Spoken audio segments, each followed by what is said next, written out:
Una mà presenta sobre fons negre 10 fotografies de rellotges que marquen hores diferents.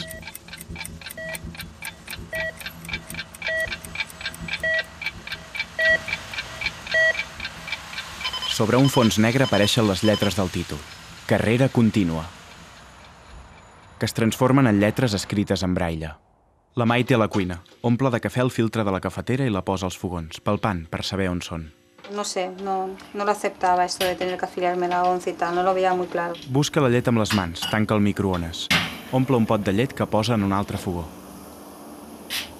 Pero cuando me afilié, estuve contenta. Porque entonces me puse en contacto con gente que tenía otras enfermedades visuales y te das cuenta que no eres la única persona que tiene problemas de este tipo, conoces otras enfermedades de la visión y todo eso me ayudó mucho a mí. Encén tots dos fogons amb un misto. L'home de 60 anys i la seva acompanyant continuen caminant per la part interior de la vorera, arrambats als edificis. S'allunyen.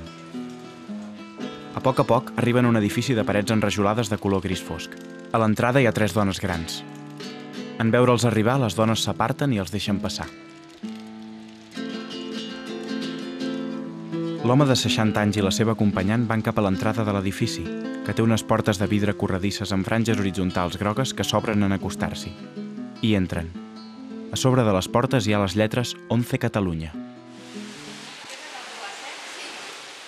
La Maite seu a la vora i es fica a l'aigua. Busca el separador esquerre del seu carril.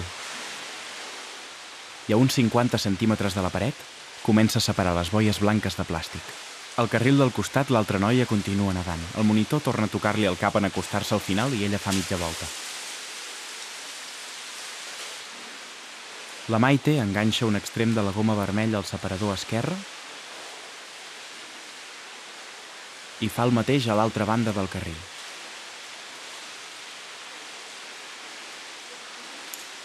Es posa les ulleres y comença a nedar d'esquena.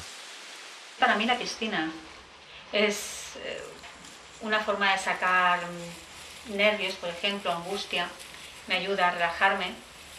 Esto me hace estar bien físicamente y anímicamente, me influye anímicamente de manera positiva.